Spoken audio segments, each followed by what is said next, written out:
Oh, Yard is telling me that I'm live. So now I just got to wait for YouTube to send out the notification to let you know that I'm live. And then we can officially begin with tonight's festivities. This should be a fun one. This one has been long overdue, in my opinion. So I'm glad I finally get a chance to sit down with my dude tonight. We get to have a little chit chat and heart to heart about different things and then go from there. But I see we got a bunch of people in the chat. How y'all doing? Let me wait for YouTube to send out the notification. They're being very slow. I don't know why. They sent out the half an hour notification, so I don't know why they're not sending out the real time "we're live" notification. I don't know. But we got people populating the chat. Appreciate you all. I see you out there, Janosis and Mike West. I'll get into that. What's happening with Mike West in a minute here. Got Delage out there, 504. Gwendolyn G, CDF Man. How y'all doing? Janosis, all y'all. Woo. YouTube is still not sent out the damn notification. Like, what? Oh, boy. We must be bad to trying to suppress live streams. I don't know. Because I'm still not getting a notification. Actually, well, wait. Yep. I don't know. I might have messed up my notification. Blah, blah, blah. No. Let's see. Did I get a notification on my other device? I doubt it. I don't know what's going on. All right. Oh, somebody, you all got the notification. Okay. Maybe I'm not. There it is. There's the notification. So now we can officially get this party started because the notification has just gone out for the podcast tonight. So let's sit back, relax, get your drink, get comfy, and let me get into the introduction and rock out with the podcast.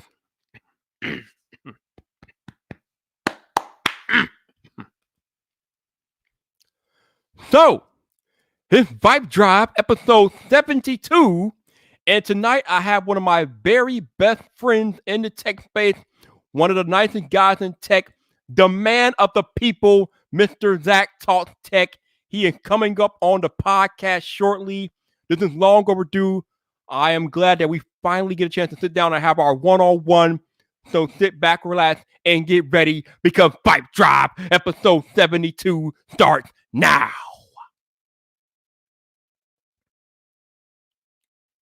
What's up, people? This your boy Viper, the man about tech, and welcome back to another episode of VypDrive.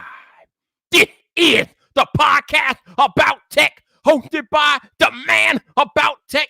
And as you heard me just say in my introduction, I have one of my very best friends in the tech space, the man of the people, one of the nicest men in tech, Mr. Zaktalks TECH is here on the podcast. What's up, bro? How you doing? Woo! Oh my goodness! Oh, not the soundboard. Oh, he happy on soundboard, y'all. Okay, that's the only time I'll use this. That's the only... Man, what is going on? How you doing tonight, man?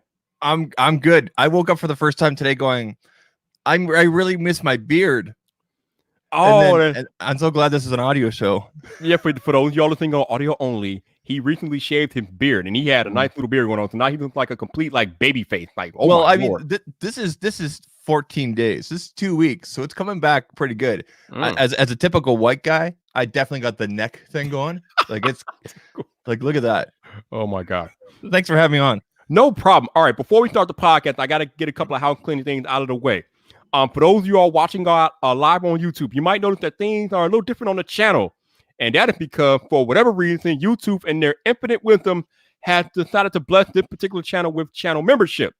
So now, if you guys want to sign up to be a channel member, you can hit the join button on the channel, and you can sign up. There are 3 tiers. I think one's like $2.99, the other one's $4.99, and the maximum is like $9.99 per month. It is a monthly recurring fee. So if you sign up, just be aware that YouTube will take that amount of money out of your account every month that you are a member of the channel until you cancel your membership. So again, as I always tell you guys, it is not required, but anything that you can do is greatly appreciated. You still have the option to super chat if you want to do that. You also have the option to buy me a coffee if you want to do that. Those links are in the description. And obviously the super chat is just a button on your stream. So here we are, and there we go. Shout out to my man Mike West, who joined the maximum tier Vipe team. Thank you to Mike West. Shout out to Janosis and El Jefe, also members, and shout out to my man Greg Gadget. So we got 4 new members today. So thank you all for signing up to be members of this channel. Appreciate it. But back to the matter at hand. Mr. Zaktalks TECH. Like I said, it's been long overdue, man. I'm glad to have you on the show. Thanks, man. Thank you. So I'm gonna ask you the same question that I pretty much ask anybody that I have on the show that I haven't had on before in a guest capacity. What brought you to YouTube? At first it was a tool for the job I was working at the time. So I used to work for a distributor of a cell phone accessories distributor based in Montreal. I'm out west in Calgary, so I used to take care of a large territory out here. And I used to so we would distribute different brands like excuse me, like OtterBox, LifeProof, Incipio, like a lot of brands that you and I know, Nomad, stuff like that. And at that time, like my territory was so large, like it's like I can't drive to Grand Prairie, which is an 8-hour drive. I can't go there every day, but hey, I can send them a video. So I would find videos from people like Jeff Springer, Max Lee, a lot of the OGs that were still doing accessory videos.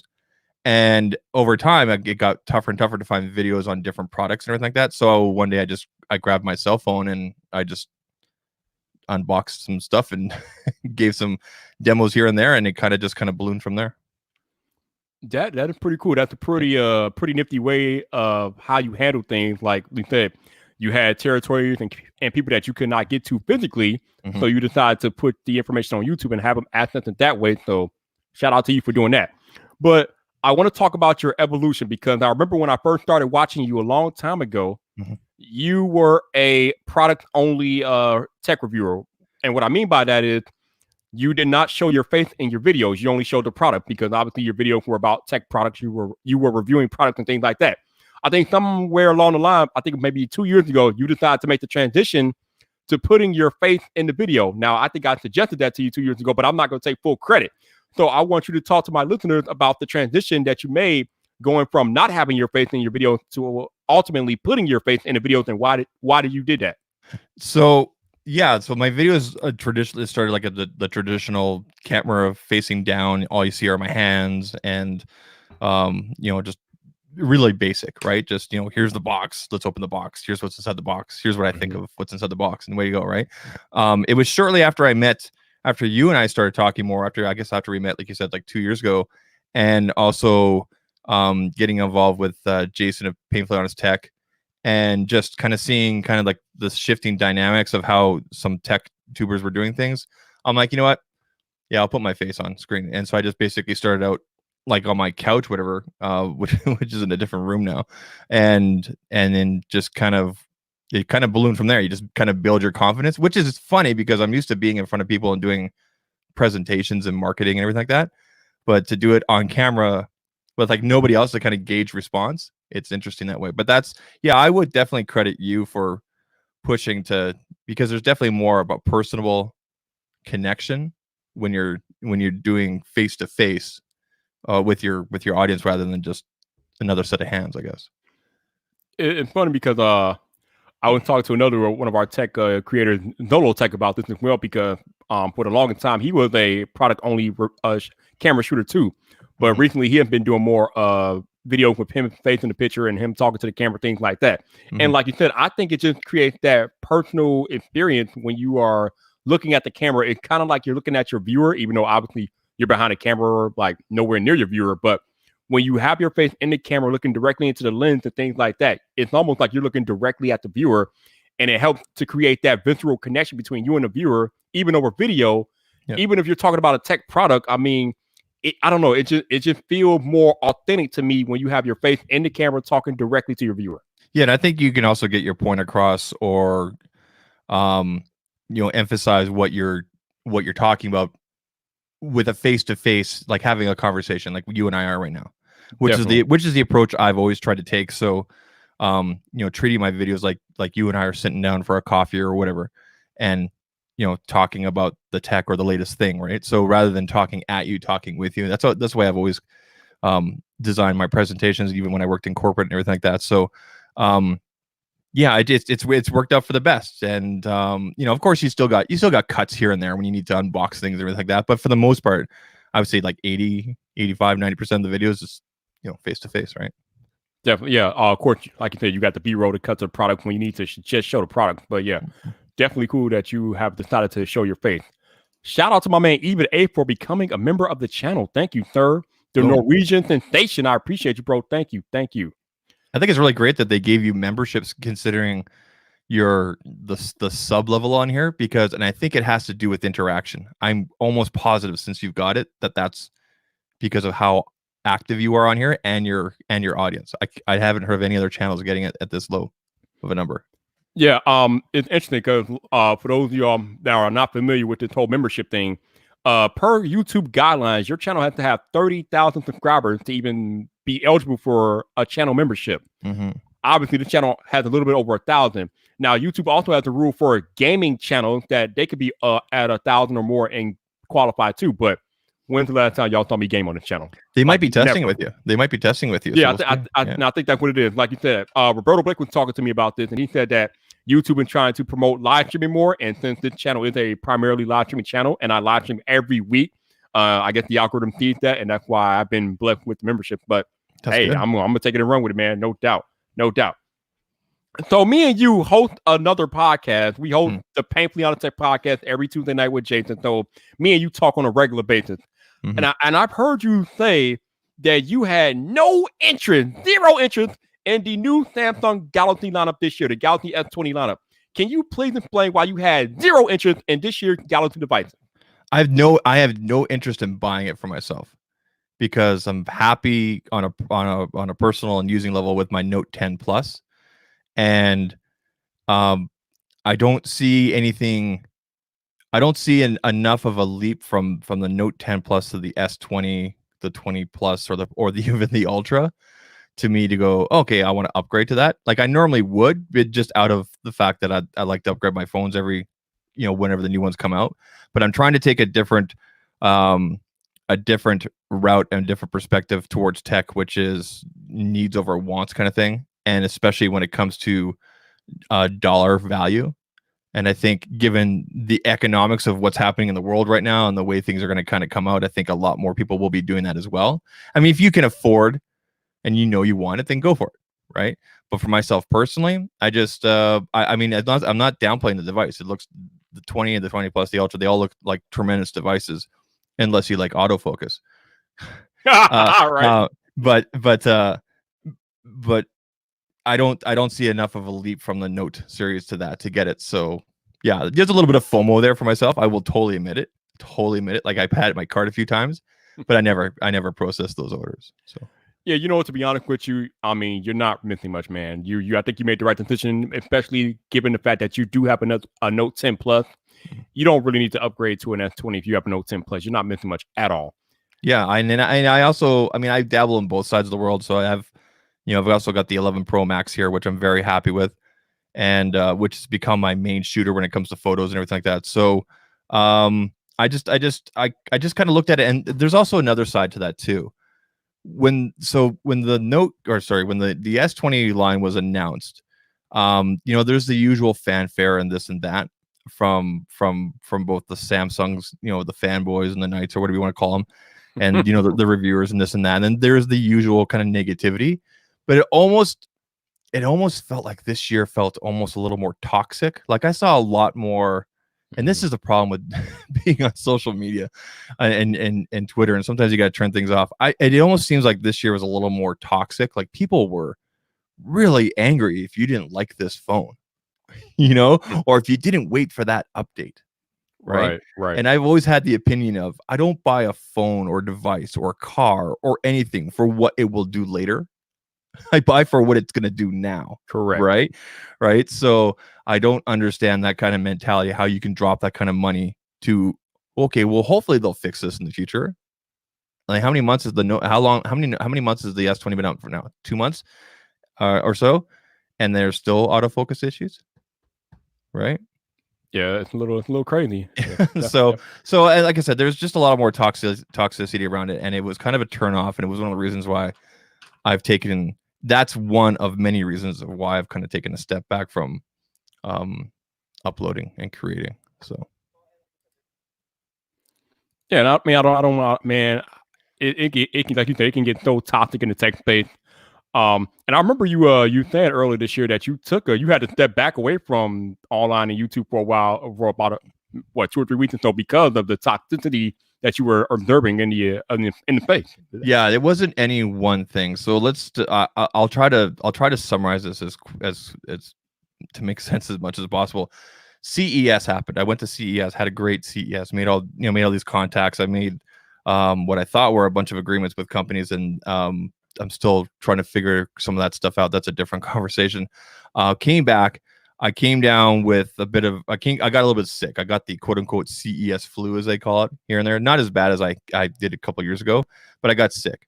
And then the whole COVID thing happened, right? And so things are kind of shutting down. And then I got coronavirus. You know this. I was in the hospital for almost 2 days, almost a full 48 hours, like 46 hours, I guess. And I didn't get it as bad as some people, as what you see on the news and everything. I was given oxygen. I had an IV, and the worst, and I had the worst place you can get an IV is like on your hand, like where they insert it right here by your thumb. That's where they had to put it in. That sucked.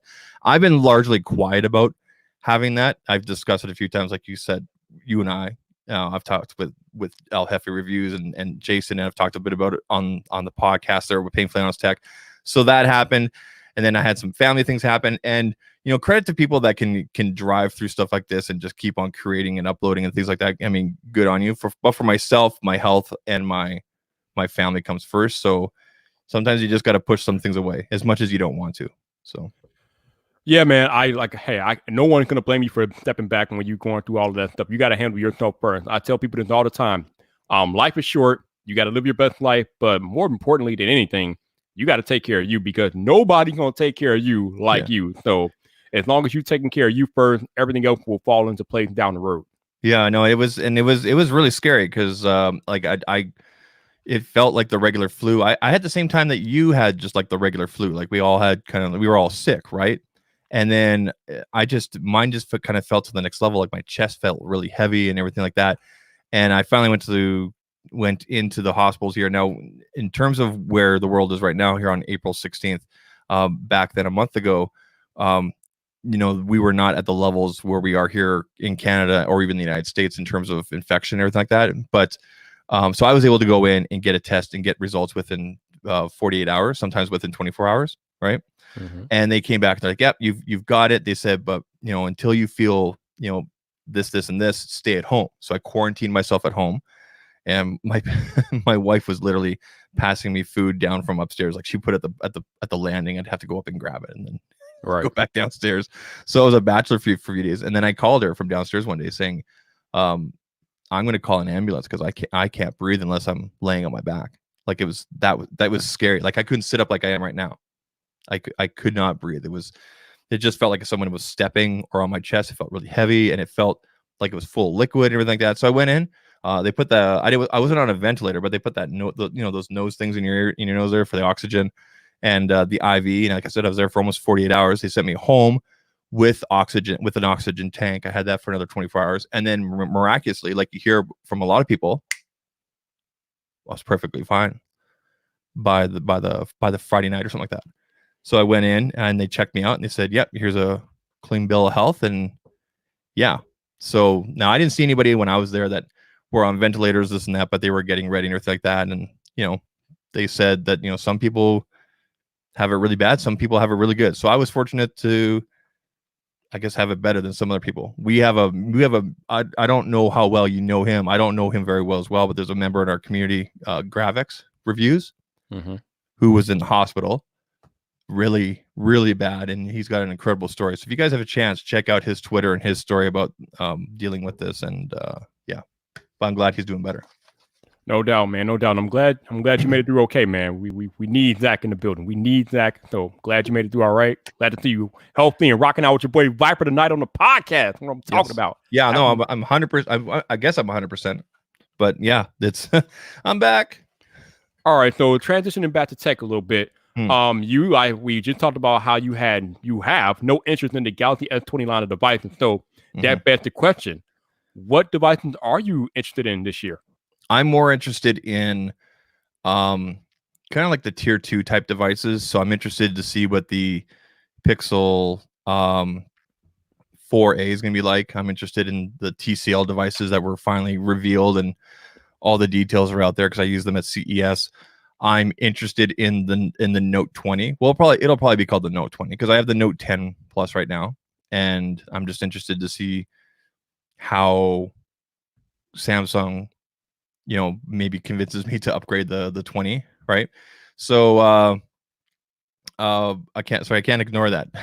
You got a super chat here. It's a big one from Renee Ritchie. We got my man, the world greatest Apple journalist, Renee Ritchie's in the building. Thank you, Renee. I appreciate you, man. No doubt, no doubt. Fellow Canadian. Yes, Renee is fellow. Renee is I can't say fellow Canadian, but he is a Canadian. Yeah, we'll make you. You're in Chicago, so you know winter, so you're partially Canadian. Deal. I can work with that. I can work with that. There you go. But it's interesting that you talk about TCL because I just got hit up by Brad today. Brad reached out to me and asked me, had the agency reached out to me about reviewing the phones, the TCL 10 and 10 Pro, whatever. I'm like, I've heard nothing about that, Brad. He was like, oh, I'm glad I reached out. So Brad put me on the list, and I guess he's going to send me over TCL 10 or 10 Pro or whatever. We'll see what happens with that. Yeah, apparently I have either one or the other coming, not the exclusive 5G. They're all 5G, but not the 5G only one. Right. So because I don't know if there's any carrier support here in Canada, but they are unlocked devices, and the majority of my audience is US based anyway. So but I used them at CES. I was really impressed by the build, the software. I used the selfie camera a few times when I was in their back room and everything.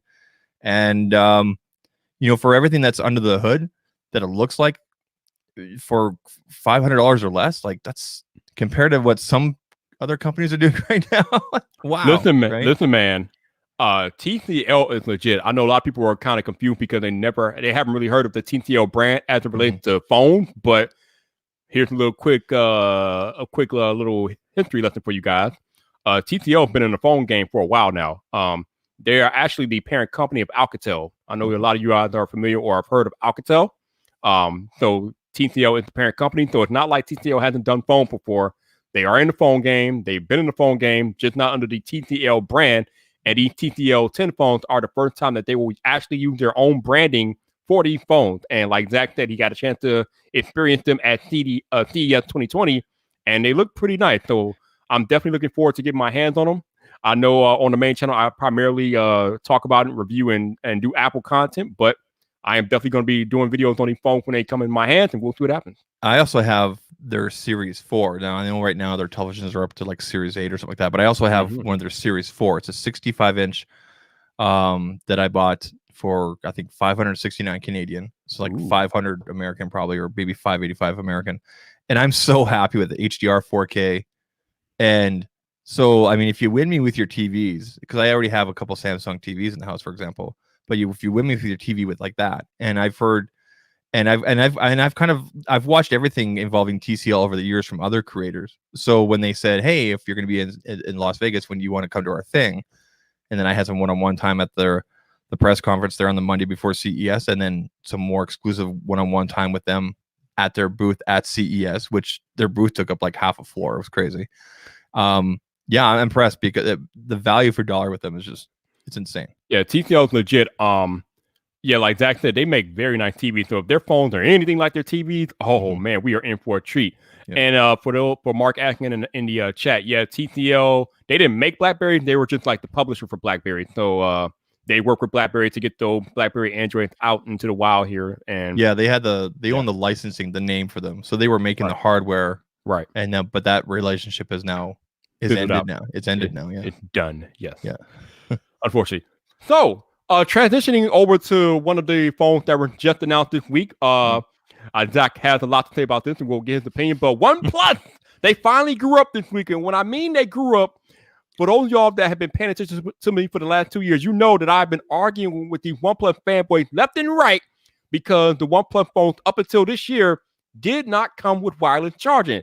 And they always wanted to market their phones as flagship killers, 90% of the flagship features for 50% of the price.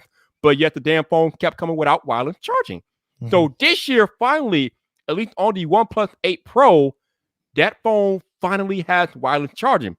But Zach, I think you have a very impressive opinion about the OnePlus devices this year. So why don't you tell us how you feel about them? So I've always owned a OnePlus device every year for the last 2 or 3 years, maybe 4 years. I owned the original OnePlus, and then I had the 3T, I think it was called, and then I had the 5 T6, et cetera, et cetera, et cetera, right? So I've had all of them. I've always enjoyed them. They've always been quote unquote kind of missing something or not quite what I would expect like my devices to have when I kind of compare it to like my Samsung or something like that. But I always said to myself in the back of the head, that's okay because you save $250, $300 on this device, right?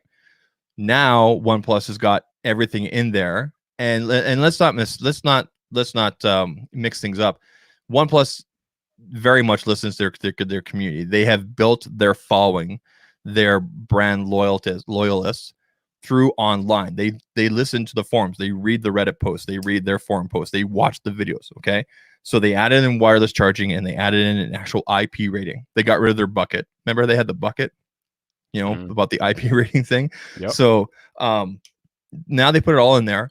So if you want everything in the kitchen sink, it's going to come with everything in the kitchen sink price, right? But I think at the same time too, they're going to alienate a large part of their community with the price point they've come at. I'm undecided if the price point is right. But if you wanted all these things, like you guys wanted, like you said, the wireless charging, and like you and I have done videos on this, but it's the perfect device except it doesn't have this, right? But if you want those things come with a dollar figure, right? So that's why they have to increase it. And because they've built this brand following, there's a large majority of those people that are going to defend, and they're going to divide the devices anyway. But I still think there's going to be a large chunk. They're going to go, okay, maybe there's something better. Maybe there's something else I can get. So I asked you this question on Tuesday night on the other podcast, but since this is my podcast and I have a different set of listeners, I'm going to ask you this question again. Given the fact that OnePlus has gone up in pricing pretty much every year for the past 3 or 4 years now, do you feel like they have lost their identity? I think they've grown into the identity that they always wanted. Okay, so OnePlus has always wanted to be quote unquote a flagship. They've always wanted to be up there with Samsung, with Apple. Okay, they've always compared themselves to that. Like they've always year over year, this is what you can get with us compared to them. They've always done the comparisons, but they've always wanted to be at that level. OnePlus was actually quoted 2 or 3 years ago. I actually have the article bookmarked somewhere from Carl Pye saying, we'll take a loss over the next 12 months and just make money on our accessories in order to gain loyalty from a customer base and prove that we can do things. And they did that. They made devices at cost and then basically made their money off of accessories. And they worked on a skeleton crew for the first few years, right? So I think OnePlus, I don't know if they've lost their identity. Okay, let me rephrase that. I guess they've lost that previous identity of, paying, half the cost or three-fourths the cost kind of thing and getting a great device. Now they're just at the same level as everybody else, but now they really have to bring that A game. And from what I've seen so far, it's not there. It's not there except for the price. And I'm specifically talking about the camera kind of thing, for example. So. Okay, but to be fair about the OnePlus, I don't know if we've seen like camera samples yet. I know they showed some things at the event, but we can't ever take camera samples from the event seriously because they photo edit them and things like that, and it's never really what you get out of camera. But for $1,000 or for starting off at $899, you get the A65 Snapdragon, you get 5G, you get the Quad HD display with the 120 hertz refresh rate. You finally get wireless charging. Hell, they even have their own proprietary super fast wireless charging. So you're getting a lot, and you're getting Oxygen OS. But my biggest thing about the OnePlus brand in general, and this is coming from a person, me, who owned my first OnePlus device last year. I had the OnePlus 7 Pro, and I loved it for about 2 or 3 weeks. And then after week 3, I got bored and it never saw the light of day again. The thing that the reason why I can't use a OnePlus phone as my main device is because it's just kind of boring to me. It doesn't have all the extra features that I like in my phone. Now I realize that I'm an anomaly because I'm a tech nerd, and features and things like that come natural to me. And I've had Samsung devices with features packed to the gills, so I'm kind of spoiled that way. But for a lot of the average consumer that just needs their phone to work and things like that, it might be a great phone. But what do you think about the value of the OnePlus April being $899, given everything that's coming with it? against its competition because it's no longer playing in the mid-range card. It's up there with the big boy with the iPhones and the Samsung Galaxies and everything else. So, Zach, how do you think this OnePlus April stacks up against the competition that's already out there? I think consumers should definitely still look at it, and they should do like what I did when I purchased my house. And this is the example. For example, my realtor said to me when I bought my house 5 years ago, give me a list of 10 things that you want in your house or location or whatever, but then realize you're probably only going to get the top 4 or 5 things. Okay. So I think people should really sit down and go, okay. So first of all, if you're iOS or Android, I think that conversation, I wouldn't say it's dead, but it's like, it's hard to, there's not a lot of people that can switch in between. Do you know what I mean? If you're on iOS and you like iOS, you stay with iOS. Okay. So I'm speaking specifically right now to people that are on Android. So let's say you've got an Android device and you want to upgrade and you're looking at this. I would write down what are your top 10 things that you've got to have with a phone, and then realize you're probably only get the top 5, and then stack that against what OnePlus or what TCL or what Samsung or whoever else brings, and figure out who has kind of the best of the best and who's going to give you the best value based on the dollar. So, I mean, I would say if camera is top of mind for you, I would not recommend the OnePlus 8 or 8 Pro based on what I know and have experienced with past devices. Okay. I did not see anything in their presentation or on any of the impressions or unboxings or review, quote unquote reviews, if you want to call them that we saw come out this week from people that got the device in advance. Okay. I saw a quick comparison between them and the 11 Pro Max, which made me laugh. and go from there. I'm looking forward to when actual retail units start shipping and people actually start taking photos with this camera. I've always thought that their cameras were good, but if camera is like top of mind, there's always something that's better, because I always had issues with, if I went and zoomed in with their camera, the pictures came out awful. As long as I didn't zoom in, they were great. They're detailed, the high definite, the high, dynamic range and everything would look great and everything like that, right? The pitch, colors and everything. So, for example, based on what I've seen, I would say that my wife's Samsung 10E takes better photos, based on what I've seen. I'm glad that there's a quad system on that new OnePlus, correct? Correct. Yeah. So that's great and everything like that. But until I see actual camera samples from actual purchasing people coming out here in the next few weeks, once it ships, I would just be cautious, everybody, and say just chill out.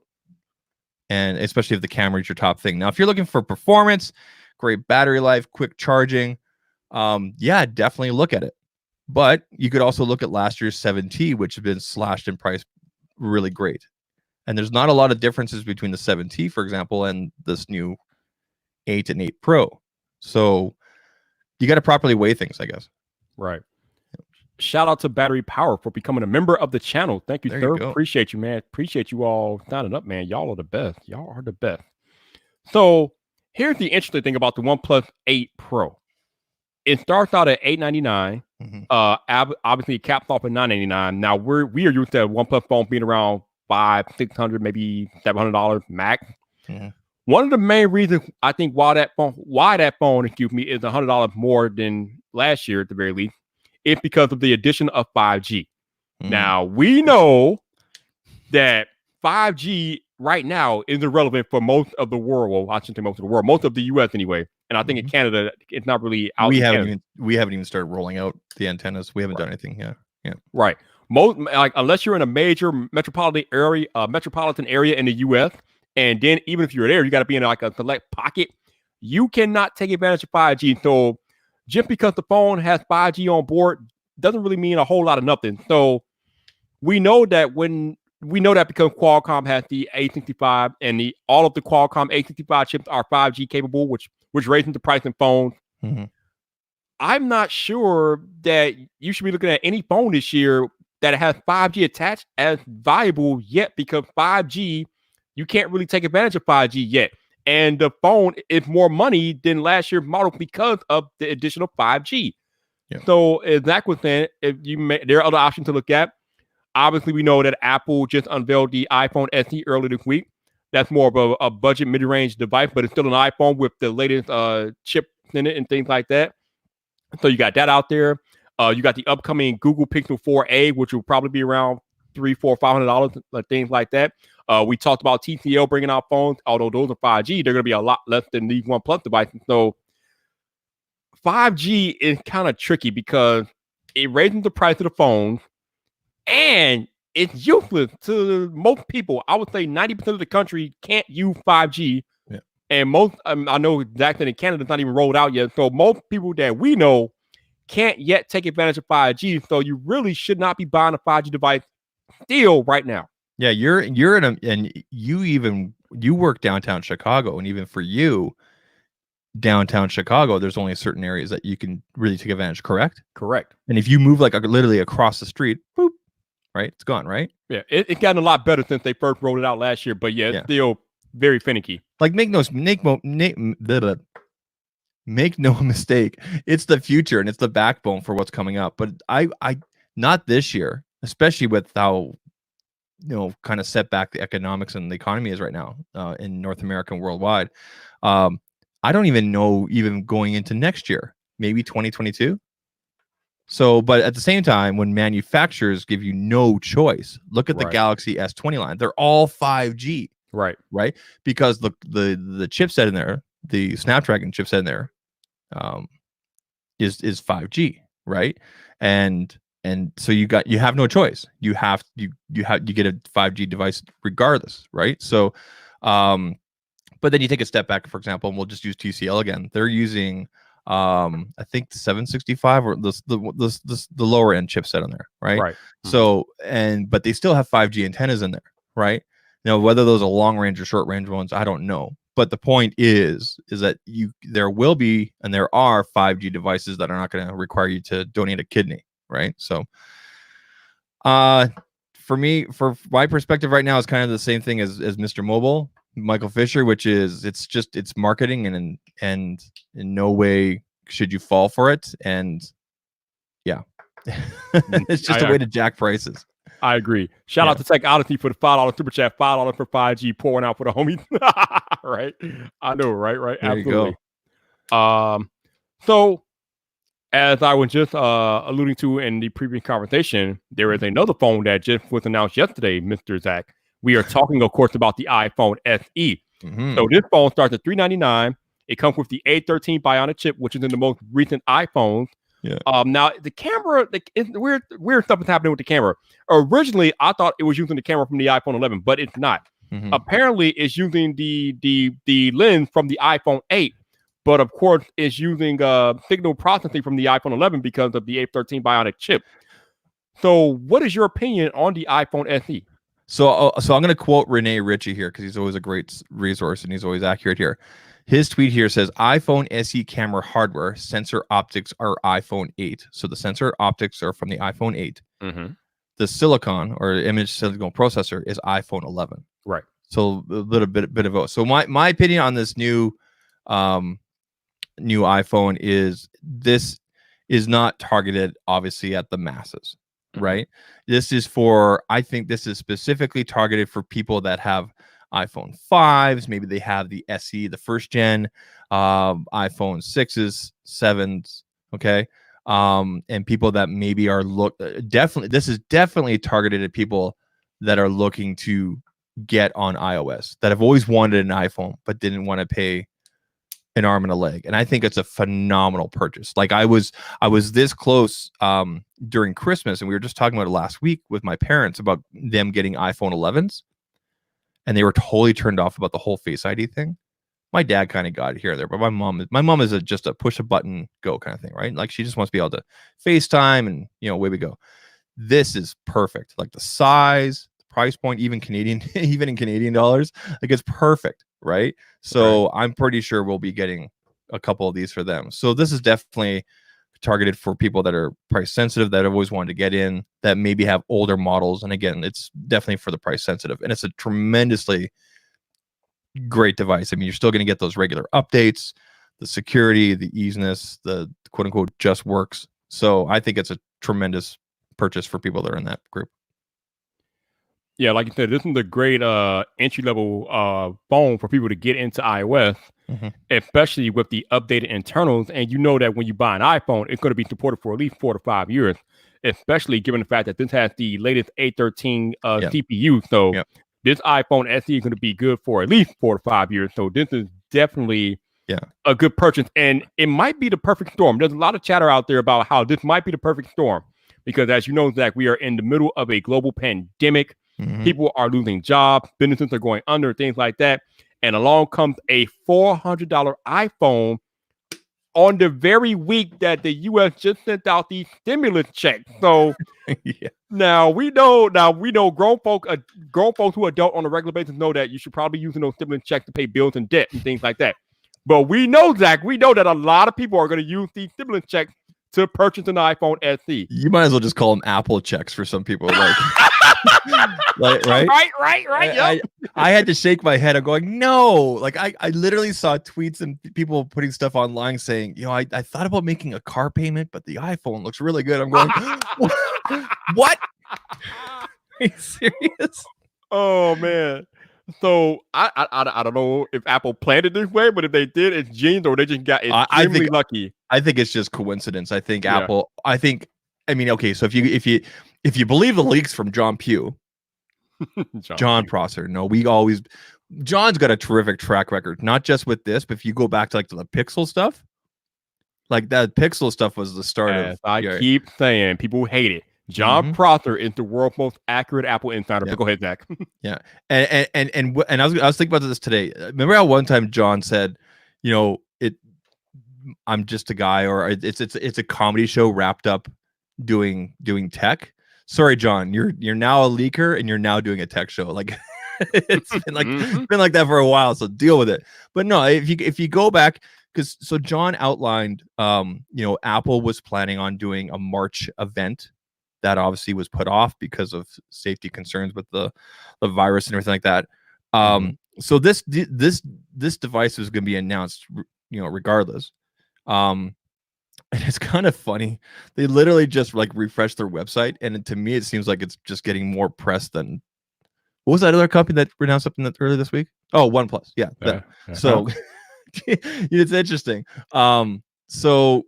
I think the timing with the whole stimulus check thing, even up here in Canada, we have something called the Canadian Emergency Relief Benefit, CERB, and it's like $2,000 every 4 weeks, I think, every 3 weeks. I could be wrong. And so I'm not going to tell people how to spend their money, but it's just kind of dumb timing, right? But like I said earlier, I think going into how the economy on both North America, overseas, everything overseas and whatnot, as things recover, people are going to take a harder look and go, okay, I would normally spend $800 on a phone this year, or whatever they decide to do, or sign a contract. Hey, I could spend half that and get a TCL or an Apple or something like that. You know what I mean? Right. And I think people really need to look at and go, what do I really need my device to do? If I just need to browse Facebook, answer emails and text, do I need a Note 20 for that? Probably not. Right. No. So, yeah. Yeah. Like I said, this is a perfect storm with the stimulus check going out this week and the iPhone going on pre-order in a few hours. I think in 12 hours. Are you going to order one? Are you going to order one to review? Right now, no, but I might change my mind just because I am supposed to cover Apple stuff. So I might, just because I'm just interested to see it and everything like that. And Apple makes it super easy to return stuff. But at the same time, I don't know. It's just it's not for the people for the majority of people of your audience that are probably listening and even watching right now here on YouTube. The new iPhone SE is not for you. No, it's not. Right. So, criticize this and that and complain whatever all you want, but it's not. What's coming out this fall, the iPhone 12. That's for you. And you know what? What's also encouraging about this Viper is how well this is taken off in terms of not doing an actual event. As long as Apple gets their manufacturing and the timeline and parts and this and that in order, given some of the setbacks in China, everything like that. I still think we'll see an iPhone 12 this fall and during the normal timeline that we would expect it. So really, you think we're going to see the iPhone 12 on time this year? I think we'll see it mid to late November. Yeah, I don't think it's going to be on time. Oh, I don't think the iPhone 12 is going to be on time this year at all. So, but yeah, November is definitely a more reasonable assumption for the iPhone 12. I mean, it might even get back to December at this rate, but we don't know. But I want to transition into something that is very near and dear to your heart, Zach. Integrity in the creative space. Yeah. So you sent me a DM, yesterday or the day before yesterday? Actually, no, it was yesterday because that was the Apple event. You sent me a DM about a tweet from Marquez that somebody copy and pasted and kind of made it their own tweet, even though the tweet originated from MKBHD. So we got stuff like that going on. We got stuff in the creative space where creators not disclosing or not properly disclosing brand deals and sponsorships and things like that. So let's just talk about your stance about creator integrity and things like that. I've largely stopped beating this drum going back to like July, August last year, because I felt like it's just falling on deaf ears, and if people get pinched, then they get pinched, and if I get a chance to say I told you so, I can't wait to do that. I can't wait to do that. But I'm just a big believer in proper disclosure and letting your audience know, is this a paid gig?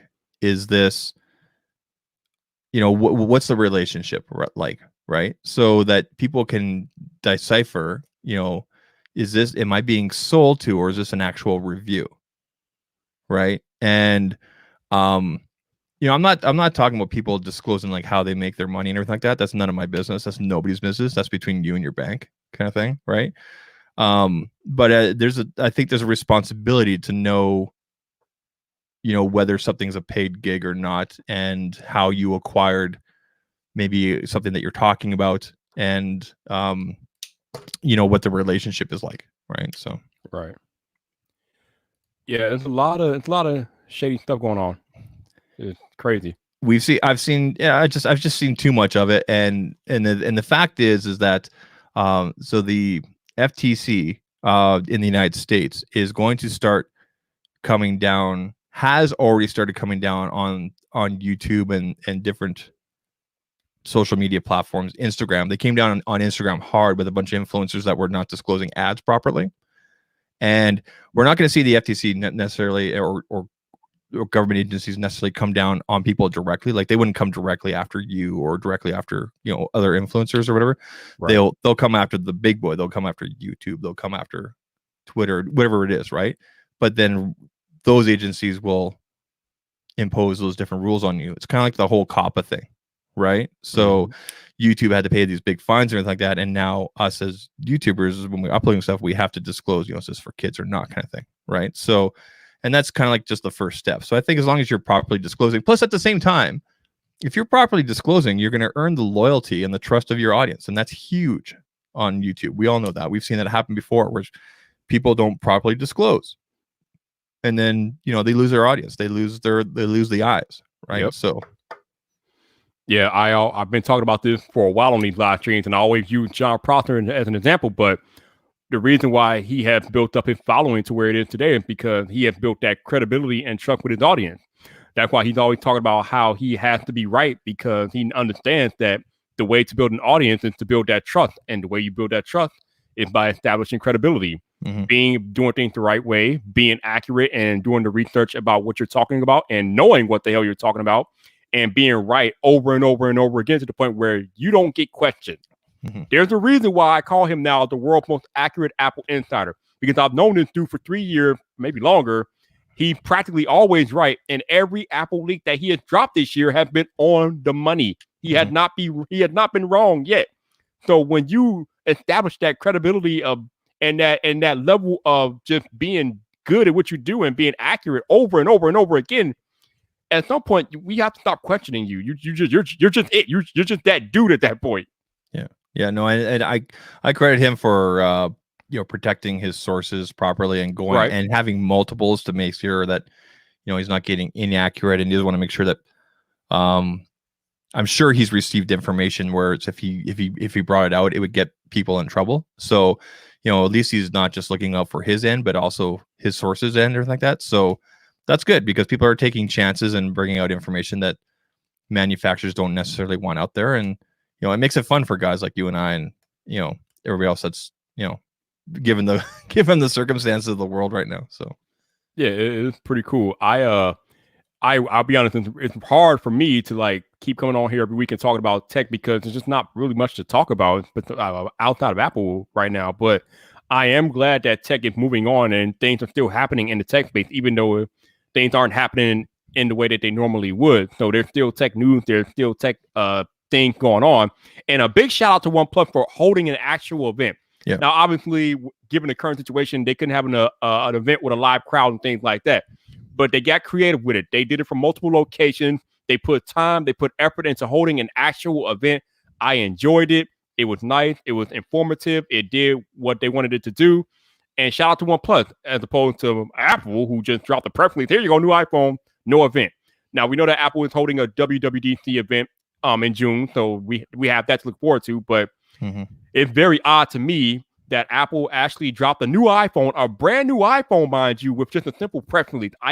It just kind of blows my mind because the iPhone is still their top money maker. I thought they would put a little bit more effort into the release of the iPhone SE, but no go. Well, I think if you even look back at like a year ago, 2 years ago, when they released, new iPads or MacBooks or whatever it is, they did the same thing. They just kind of refreshed the website. Here's a press release, right? And they still took off and everything like that. The difference is this year that there's no retail store for people to go to, right? So, like, again, kind of funny enough, I was talking to my dad last week and he wants to get a new MacBook Air. He has one of the old MacBook Air or MacBook Pros from years ago that still have like the HDMI port and everything like that, right? So he wants to get one of the new MacBook Airs. And I'm like, oh yeah, just go down to the Apple store. Oh, never mind. Okay, so we'll order online for you, right? And so, but if you look, like I said, if you look at Apple's releases or press releases of products from last year and everything like that, and then if you kind of compare their sales and everything like that, I mean, in general, an Apple product, whether they have an event or not, I think is still going to take off and still kind of take over the news. OnePlus is in a unique situation because they've always done their online. If you look at their community is like 90% online, right? Yep. Are there OnePlus stores? No. And the only retail store that you can get a OnePlus device from as of last year are T-Mobile places, right? Obviously pawn shops and third party, and that's different, obviously, but that's scattered, right? So OnePlus has built up their audience online. So for them to come out and still do an event and everything, I don't see a lot of a dip or anything like that, as opposed to having a physical audience, right? The difference is you're not going to have a lot of that media with the crowds and people's reactions right away. You're just going to have people that get the devices. I think a lot of people today actually really received their devices as well. I know there's a few videos that came out today. So yep.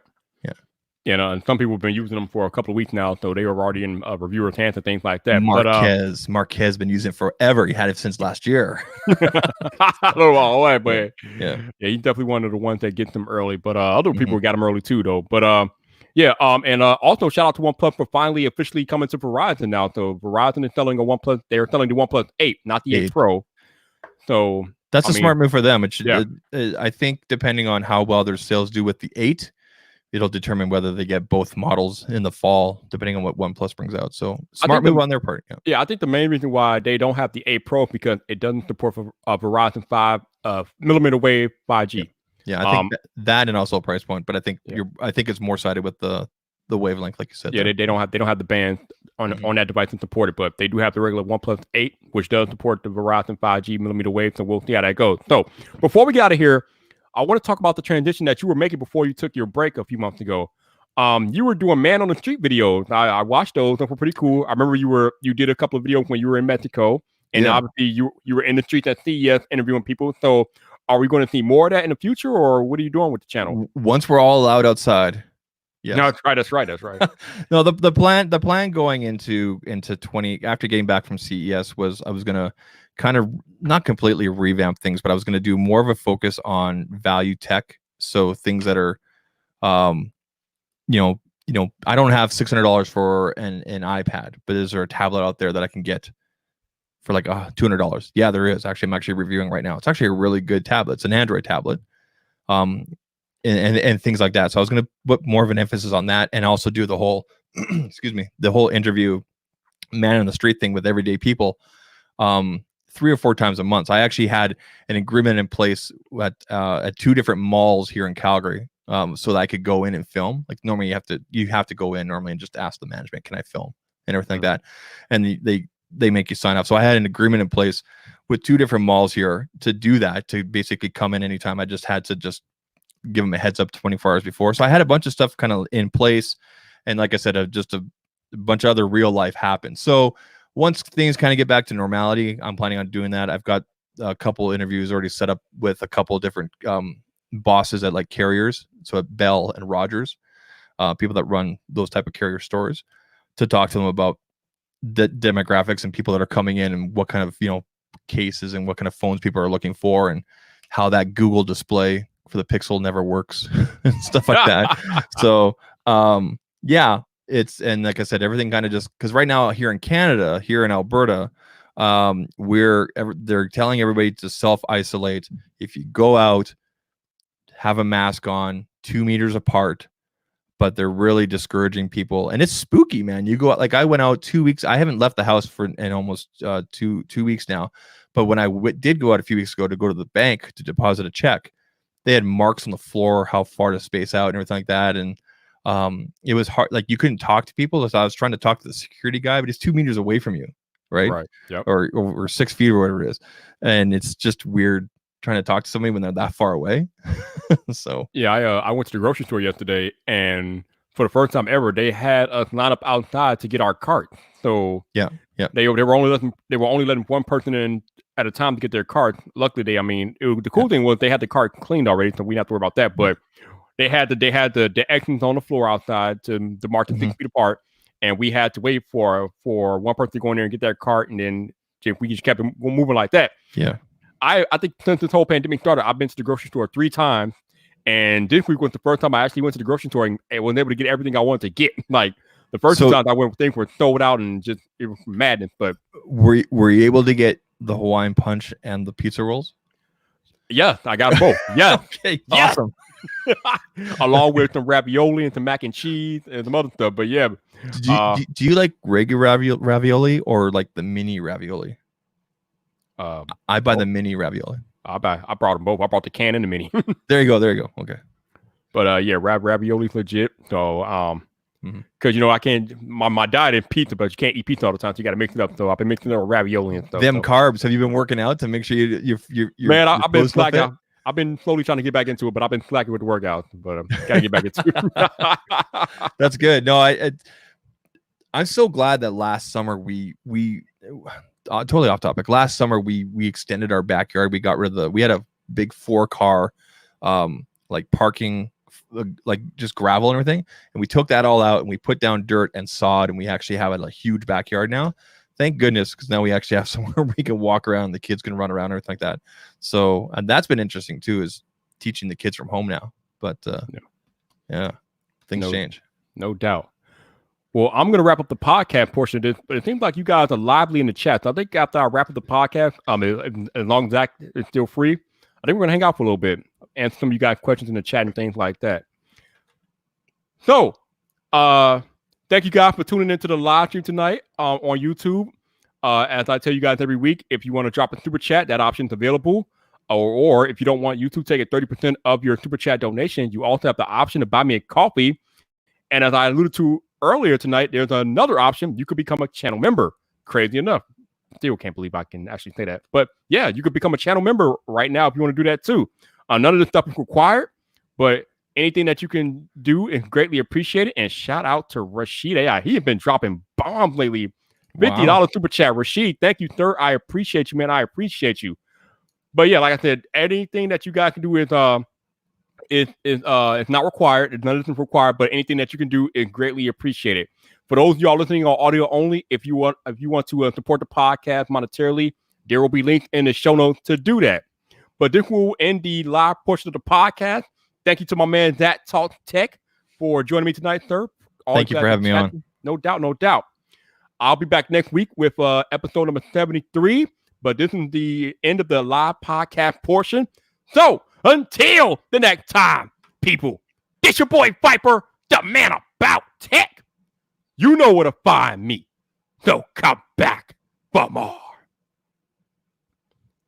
All right. And that is the end of the podcast portion. Now I'm just going to hang out. I'm not holding you up or anything, am I? No, I already washed my hair today, so we're good. All right. So if you guys have any questions you want to throw at us in the chat, because you guys have been lively in the chat tonight, let us know. We can try to answer them. We'll have a chat and we'll hang out for a little bit. Everybody wants John to come on. Yeah, I was so confused today because I've been all over the place today. When you messaged me, I thought today's Friday. Is it Friday already? No, it's Thursday. I actually got my days mixed up. I couldn't believe it. So today is Thursday. Yes. Oh, we got. I haven't seen Shelly in a while. Hey, Shelly, how you doing? All right, Tech Odyssey. Thank you for the love, man. I appreciate you, man. I appreciate you. We got my man Greg Gadgets out there. What's up, Greg? How you doing?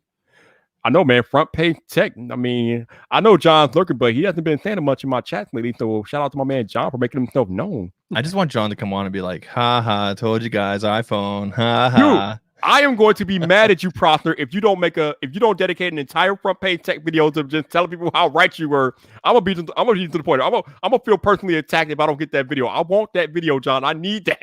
Like I said, I don't understand how people could have doubted him anyway, because like I said, you had to look at the track record with the Pixel stuff, and even like other little things here and there. If you watch his tweets and you watch the show enough, you know, right? Right. But I thought it was pretty cool how he reached out to the guy's name was Zach, I guess. Yeah, from 9 to 5 Mac. 9 to 5. I thought it was kind of cool, like how he just kind of reached out and said, "Hey, let's work together on something." So there we go. Yeah, there we go. Yeah. There we go. I'm talking about, man. I'm talking about. Yeah. Definitely gonna be more eyes now on everything that he says and tweets and everything. So seriously, the actual tech publications are finally giving him his due. Every time they drop one of his tidbits, they're already mentioning him. I think even I saw something, I think on Mac Rumors or somewhere I saw no, it was Bloomberg. Somebody had posted, it wasn't Bloomberg himself, but somebody was talking about Bloomberg report of Apple coming out with swappable earphones or ear cups for their over-ear headphones. Yeah, the cups, yeah. Right. And at the bottom of the article, they had mentioned John Proston about how he talked about the earphone coming or being announced at WWDC, how they're going to be $350, and he compared them to the Bose. So even at the end of these articles, Proston getting his due, man. I'm just like, wow, dude. I say he's the man, man. You can't. You know what else also drives me nuts? There's a tool out there. He has a channel. I thought he was cool at first, but he's actually just a dick, really. The guy I tweeted you about, that dude. Oh, he has a channel? Oh, I guess he does. Yeah, he has a channel. He's around 16,000 or like that. But anyway, he keeps on saying sources and da-da-da. His sources, it's so blatantly obvious. His sources are is front page tech, right? Like basically. What I want to show those tweets. Tweet I was talking about, that really burned me. I remember Greg and Travis had something like that on their podcast about somebody trying to take credit for John's leak. Dude was copying from GadgetCast, apparently, like screenshotting and tweeting it out. And I guess it got to the point where the guy just deleted his Twitter. So like, what are you doing, man? And I don't think I've had a chance to do this publicly on record, but for the record, shout out to Front Page Tech for reaching 200,000 subscribers. Well deserved, might add. That's awesome. Like we know how long he's been doing this, so shout out to my man John and Brian for hitting that 200K. Woo! That's awesome. Crazy out here. Some good growth. That's some good growth. Yep. All right. He said I was literally racing Tim on SE Day. The story is pretty great. Gonna be on tomorrow FPT. All right. Oh wow, tomorrow. Gonna blow up. Oh yeah. But like I said in my FD video last night, I said John Prosser hit every leak about this device. He hit everything. Like you don't understand. Like when we get leaks and things from Mean Cheat Code, a lot of the times he has his information correct, but sometimes he's wrong. And a lot of these leakers, sometimes they're hit or miss. But this dude Prosser ain't hit or miss. This dude is hitting every single time. Like, yeah. I don't even know if I should call him a leaker anymore. Just call him like Nostradamus at this point. He's not even a leaker. See, John's not doing like what Geskin does. Geskin, God, I hate that kid. I don't hate him. I just really dislike him. Yeskin, he mixes up his leaks with calling them concepts. Like he really grays it out, right? So here's a concept possibility leak coming up, smaller Face ID notch thing, and you're like, what? Right? And then people run with it saying, so at least John's coming with like established information, like, yes, this is a leak. Holy shit! Yeah, I saw. He is currently sitting at 94,000 followers on Twitter. Dude, like yesterday, you were at 50. Good Lord.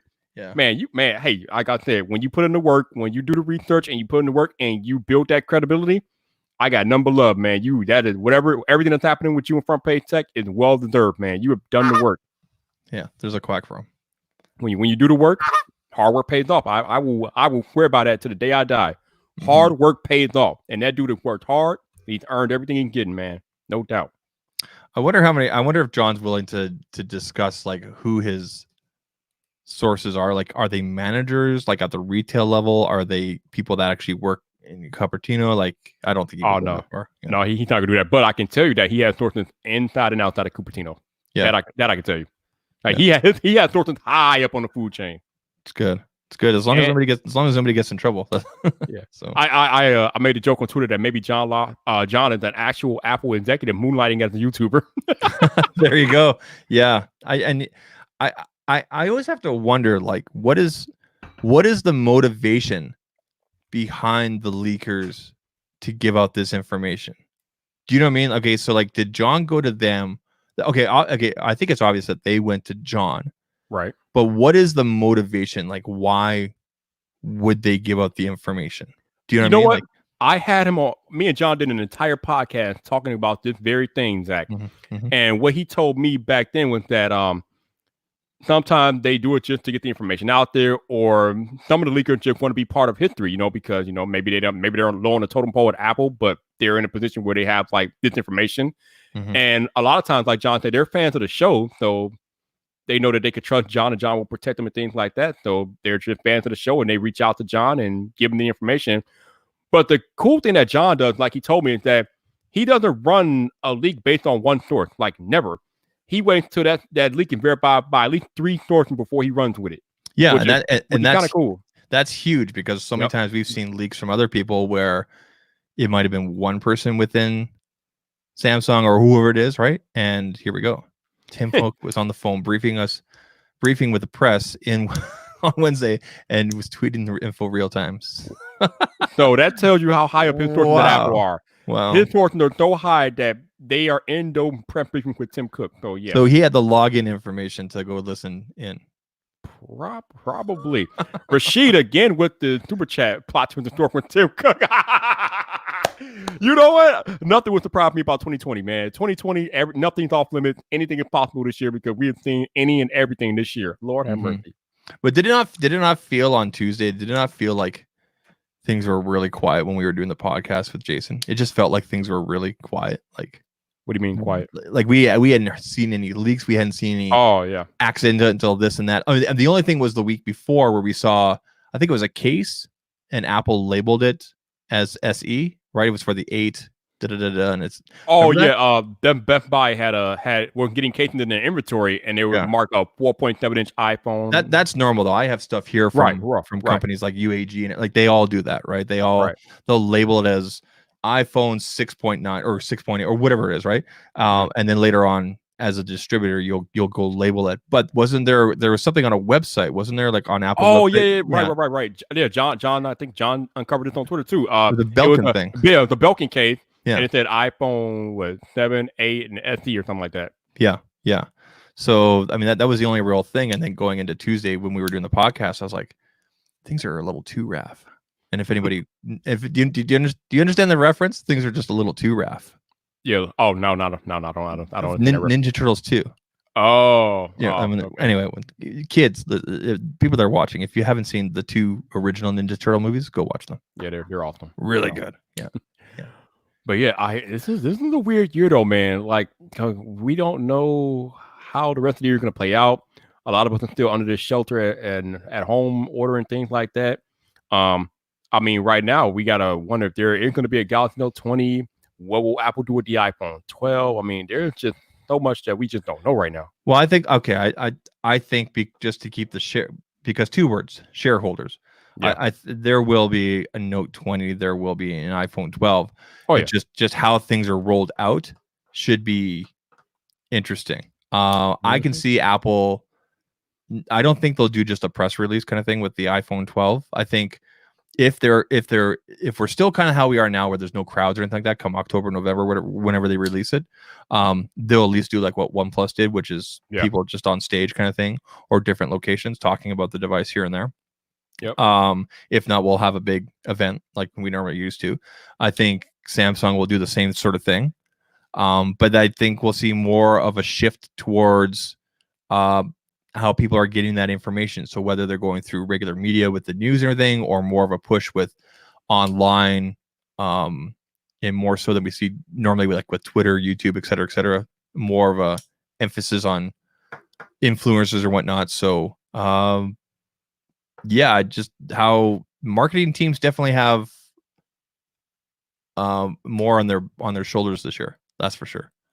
They have the work cut out for them. Yes, they do. Yeah. All right, let's see. I saw Mike in here. Where'd you go here?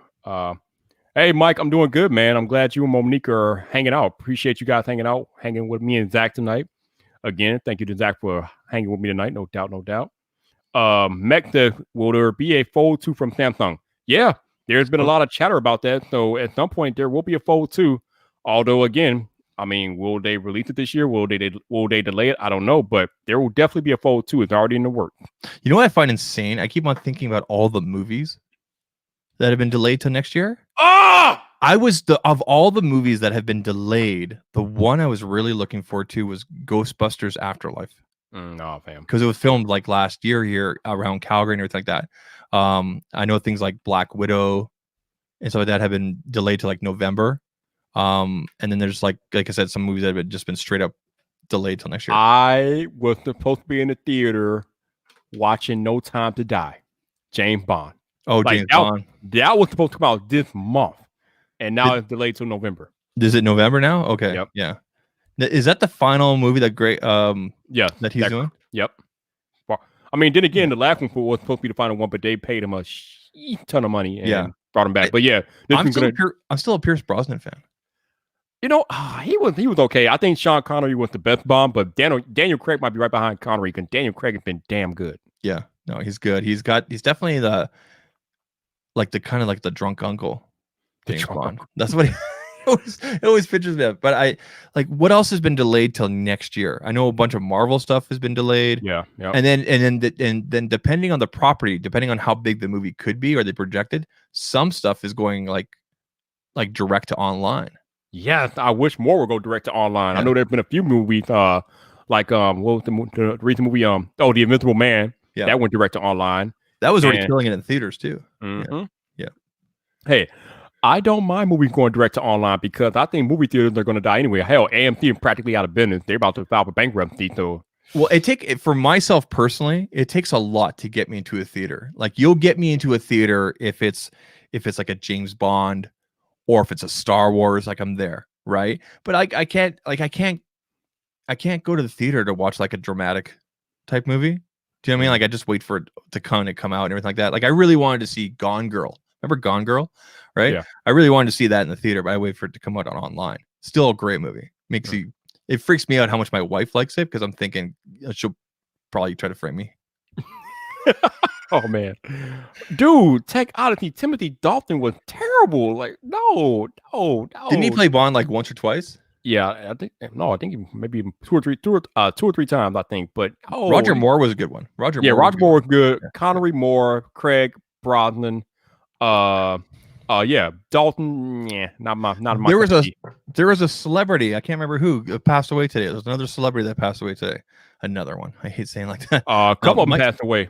Was it Michael Dennehy or something like that passed away? Ryan Dennehy. Ryan Dennehy, yeah. And for my WWE, WWF people out there, we lost Howard Finkel today. Howard Finkel is the greatest ring announcer of all goddamn time. Really? And he died, yeah. Oh, wow. That's crazy, man. Yeah, man. 2020 has just been brutal, man. Jeez. You know what I watched the other day on Amazon Prime? Final Blood, the final quote unquote final Rambo movie. Oh, how is it? Any good? It went in a direction that I didn't think it was going to go. Like I knew the majority of the action and everything like that was like on his farm that he was kind of thing. Mm-hmm. But there was a brunt of the movie that was took place in Mexico and everything, like the cartel and everything like that. And in usual form, just like the one before that where he was in over in Asia there, and it was bloody. Oh yeah. It was bloody and gory, but it still left it open for another one. So, but I understand what Sylvester Stallone's doing right now. He's trying to put a cap on all his characters. So, trying to finish things out like how he did with Rocky and everything like that. So, yeah. No, I wouldn't. It's not going to be up for an Oscar, but it was still a good movie. Yeah. Mm-hmm. Okay. All right. Hey, I've seen all the Rambos, so I haven't seen that one yet though. So, First Blood was actually filmed in Canada, filmed in Hope, BC. And that bridge that he crosses over in the movie was actually torn down just a couple of years ago. It was filmed all around there, and of course, it was supposed to be this Pacific Northwest in the United States. So, yeah, you can see a bunch of the buildings, everything in that first movie, First Blood, are still there nowadays. You can actually take a walk. Wait! Hank Steinbrenner died? What? How did I not hear about that? Wow. Damn. Oh my lord. Oh lord. Okay, that's news to me. Damn. But yeah, man, 2020 has been rough. I'm just trying to take it one day at a time at this point. Tomorrow night should be fun though. Maybe tomorrow night could be a lot of fun. Have you reconfirmed? Have you reconfirmed? I have not reconfirmed yet. You probably should. No. I'm gonna wait till tomorrow because I don't want to. Yeah. But tomorrow night could be very interesting on this YouTube channel. I'm just gonna tell you all now. I'm not giving no details away, but y'all know how things happen on Friday Night Vibe. You just got to tune in and see what happens. But if what I think is gonna happen is gonna happen tomorrow night, it's gonna be one of the all-time great live streams. So when I tuned into that stream on Sunday, I won't say who it was. I was surprised to see your face there and Travis's face, and I'm going, "Wait, what stream is this?" I mean, you just gave it away, dude. What do you do, Dak? I didn't say. I just said Sunday. I didn't say who. But yeah, man, if that happens, it's gonna be one for the ages. So that's gonna be, hopefully, that's gonna be interesting. I don't like to make guarantees because people change their plans and things like that. But so what's the deal right now for you in Chicago? Are you working from home, or do you have the option to go in, or like what are the rules right now in your area? All right, so basically we are in shelter in place, and we are only supposed to leave for essentials like groceries, doctor, whatever the case may be. Now, I work for a company that has been deemed essential, or whatever. So if I have to go into the office, I can. Most of my customers, most of my clientele work from home because they're all top level executives and they're not going into the office. So that has allowed me the ability to work from home myself because luckily we're set up that we can work remotely. So I've been working remotely for the past month, more or less. And at this point, I think we're going to be at home for another month. Apparently, I think Illinois, Wisconsin, Indiana, and Ohio have all gotten together. All the governors are gotten together to form some type of an alliance. So I think they're all going to coordinate when they want to reopen their respective states. And I think the governor of Wisconsin just announced today that he is extending the stay-at-home order for another month. So he won't be opening up in Wisconsin until the end of May, maybe 1st of June or something like that. So I got to believe if he did that, then Illinois will probably be closed until June too. So, I mean, what's the curve look like right now, specifically in Illinois? Are you guys going down? Do you know? Have you paid attention to that kind of thing? You know, I've gotten so tired of keeping up with this stuff. I've lost track. But from what I'm hearing, I think today we had the most deaths, but the cases are starting to go down finally. That's good. That's good. Yeah, we have basically the same rules right now, but it's almost like countrywide. But every province has said, these are the rules, kind of thing. Our curve right now, here in Alberta, we are in line with how many tests and cases and recoveries that South Korea was. And if anybody's paid any attention, South Korea did a tremendously good job. So that's encouraging. In fact, we have so much PPE equipment here that we're actually shipping it off to other provinces. And then once they have enough, we're supposed to start shipping out to East Coast USA for you guys. So that's how much we almost have too much here. So which is good. I mean, we're all in this, like they keep on saying, we're all in this together, right? So, yeah, but even though the curve may be slightly flattening a little bit, we still need to stay at home because we just can't rush back out like things are back to normal because not even close, right? I know people are getting antsy, they're tired of being inside and things like that, but we still need to stay inside a little bit longer to let things normalize just a little bit more before we start rushing back out, because if we rush back out too soon, then we're going to be back home again. So what's the point in that? Yeah, I think it's almost a little bit dangerous right now how in the last 24 hours there's been all this talk about reopening this, reopening that. I thought that kind of talk wouldn't start until like the first week of May, because now people are going to get antsy, right?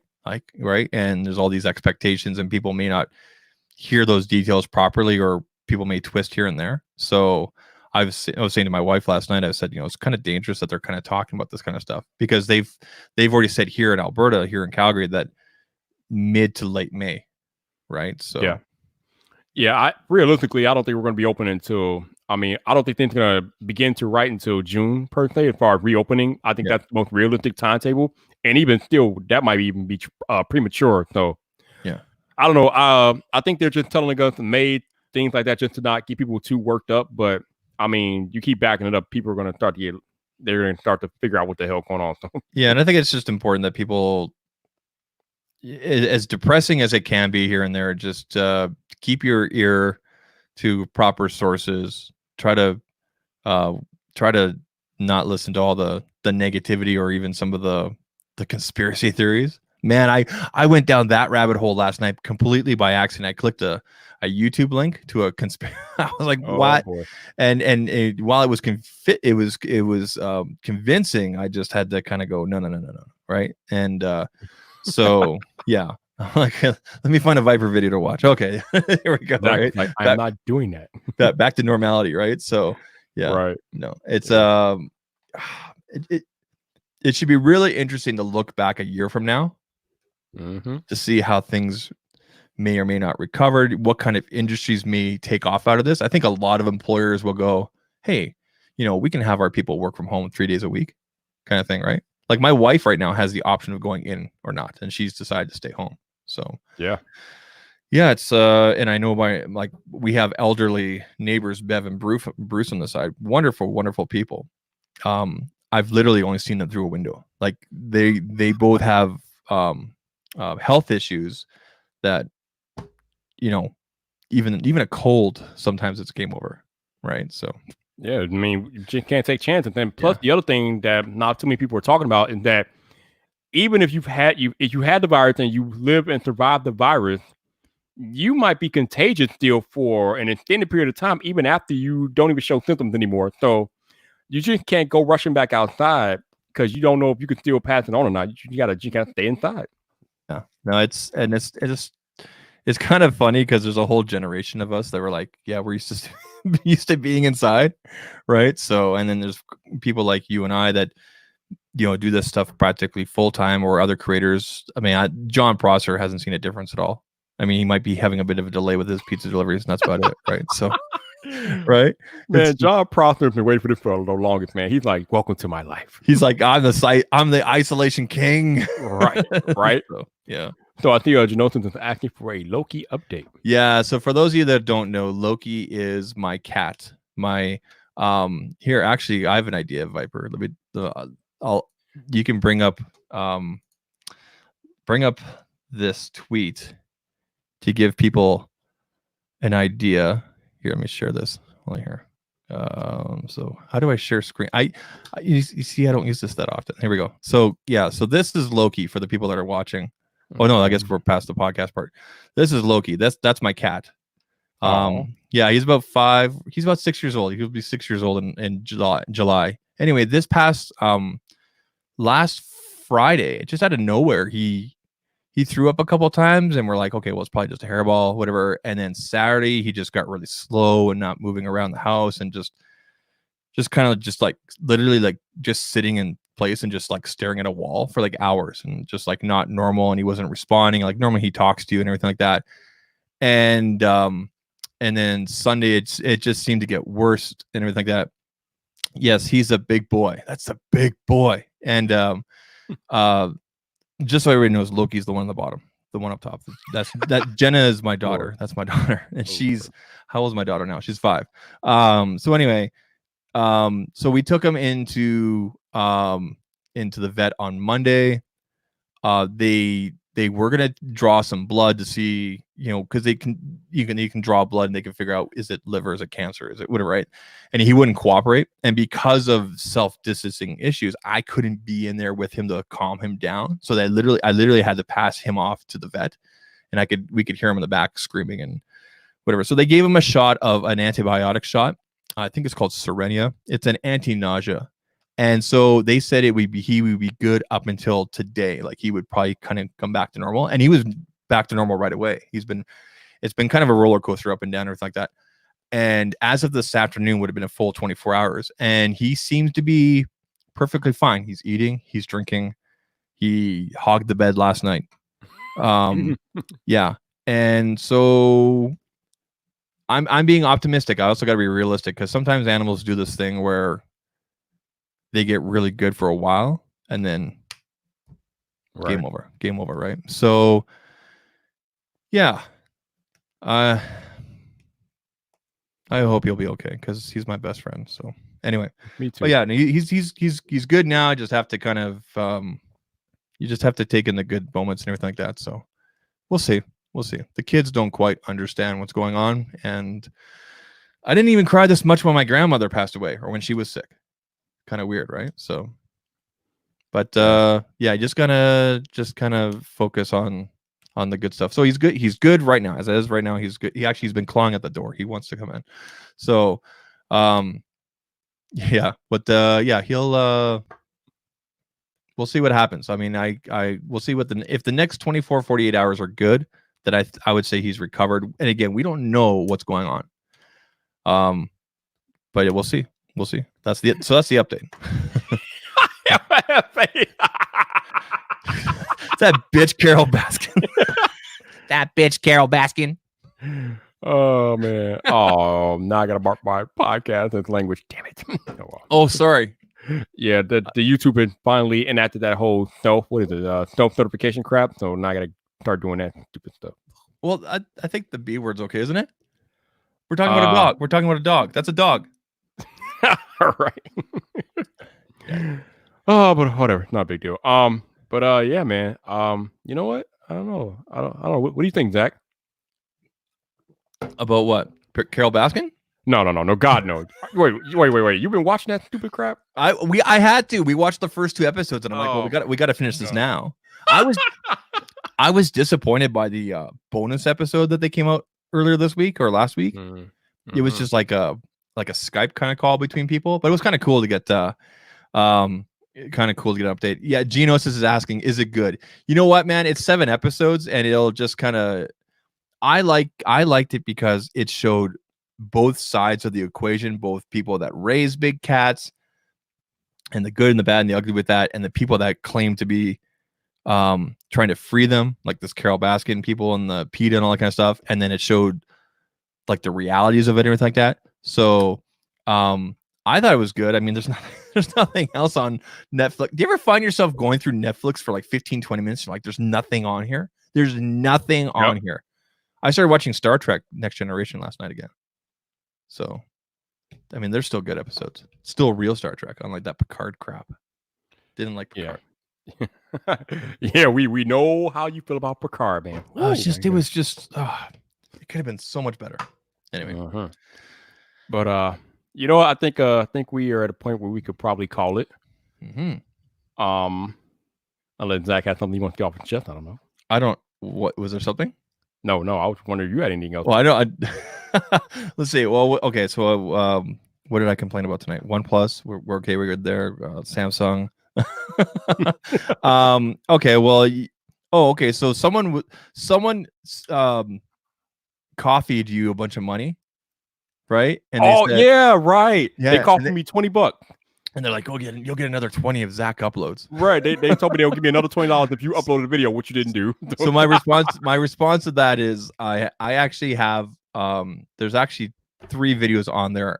I actually have to delete them and re-upload them because there's a bunch of stuff missing. But when I'm ready, I will be uploading videos this month later on, because I've got the tablet thing and I've kind of revamped things the way I wanted. I've been feeling the itch and everything like that. And I've just decided that rather than really niching down and focusing on one thing, which I know the algorithm likes, I want to focus more on value tech and value for dollar and what truly interests me. Like right now, I'm still on the fence whether I'm going to pick up a OnePlus 8. And I really have no interest in getting one because these are doing me fine. I'm interested, like I said, more interested in the TCL devices and value devices like that, like the Pixel 4a and stuff like that. I'm excited to see what they do with that. So, when I'm ready to upload, I'll upload. I wonder what the hell going on with the 4a. We've heard little to nothing about the 4a, and it's past the time that it should be for them to drop that. I think last April when they dropped the 3a. So I don't know what's going on over there.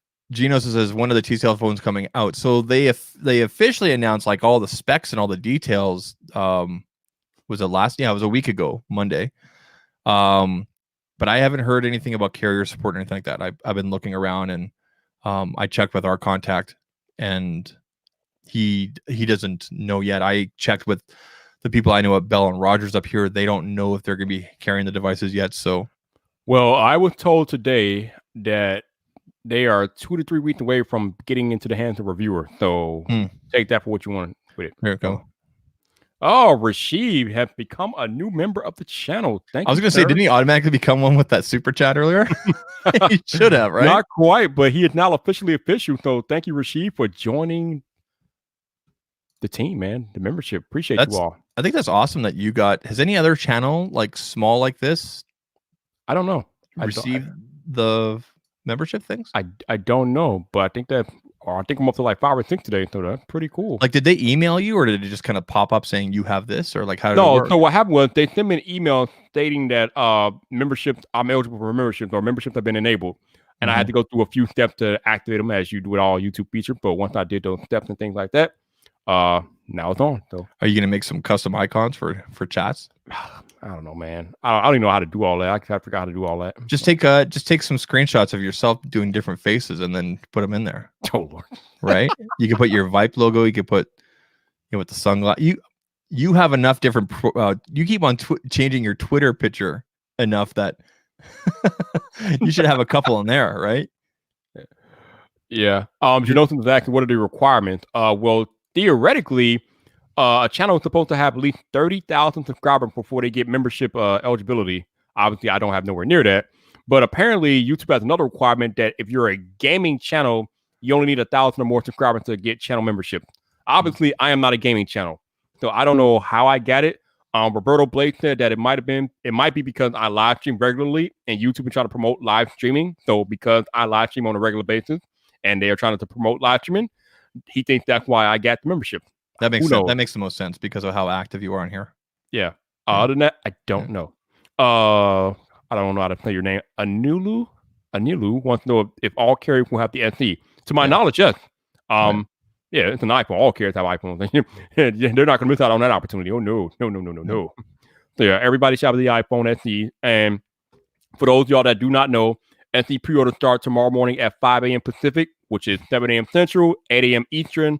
So if you want an iPhone SE, that's when you can pre-order. I don't expect them to sell out or anything like that, but yeah. Then again, it's a $400 iPhone, so maybe you might want to be quick about it because shipment time will flip pretty quickly, I'm guessing. So yeah. And it's interesting that I know. I don't understand why OnePlus would come out with different prices on different colors. That also irked me too. I'm wait, like, what? So the green one for the Pro comes at a lower price than the blue and the black one. But the green one is the new color. That's I weird. know. Okay, I don't know. I don't know. I don't understand what they're doing. I know my guy over across the pond, Techzilla, want me to get an iPhone SE because he want me to review it. I'm like, you gonna buy it for me? Yeah. No, it's the right price. It's the right price, and I'm pretty sure, like I said, it's not for everybody. It's just for the people that are depending on economics and dynamics. Right? Yeah, there's a large faction of people out there that still own an iPhone 6. So yeah, this is for them. I know more people personally that have 6 and 7s than the newer stuff. It's very rare that I'm out and about and I see people with the newer stuff too. When we were allowed to be out. So, right. Yeah. I mean, I know about my job. A lot of people had the older iPhones. They had like 7s and 8s and 6s and things like that. So yeah. I think most people are just like, if it works still, then there's no reason to change. Yeah, there are a lot of people out there that they're like, I'm not getting a new phone unless I absolutely have to. Unless this thing breaks, I'm sticking with it. And when you have an iPhone, that's more valuable because, as we talked about earlier, the support for iPhone just is a lot. It's amazing. Long, very long. But I think I'm gonna end it here. Thank you guys for rocking with me tonight in the live chat. Thank you for all the new members. Thank you for the super chat. Thank you for your ongoing support. I think I tell you this. I tell you guys this all the time, but it's when I'm having rough days where I'm like, man, what am I gonna talk about tonight? Things like that. It's a lot easier knowing that no matter what I got on tap, if I hit go live, I'm gonna have people waiting for me to live stream, and that is so motivating to know that no matter what I do, you guys will show up and show out like you always do, and it is so motivating, and it's such a big part of why I do what I do every single week. As I've said this before, but ever since I became a creator, ever since I uploaded my first YouTube video back in 2018, Jan 1, 2018, I have yet to take a week off from YouTube since I started. And now, I mean, we're almost over 100 weeks into this now, and I've uploaded something or went live every single week. So, I mean, it's just because you guys just rock out with me every week, and you make it easy, man. So, again, thank you so much for rocking with me each and every week. And I appreciate the love and support. And like I said, thank you again for all the people that donated, the new members, things like that. Thank you to my man Zach for coming and joining me tonight. And I think my man Zach will be back tomorrow night too. If for our special event tomorrow, possibly. So that's going on. But I'm getting out of here. I'm gonna go relax. Hope you guys rock out and come back tomorrow night, and we'll have fun because it's Friday night and you know what to do. Good times, no doubt. Yep. So until tomorrow night, baby, this your boy Viper, the man about tech. You know where to find me. So come back for more. Woo! Oh my goodness.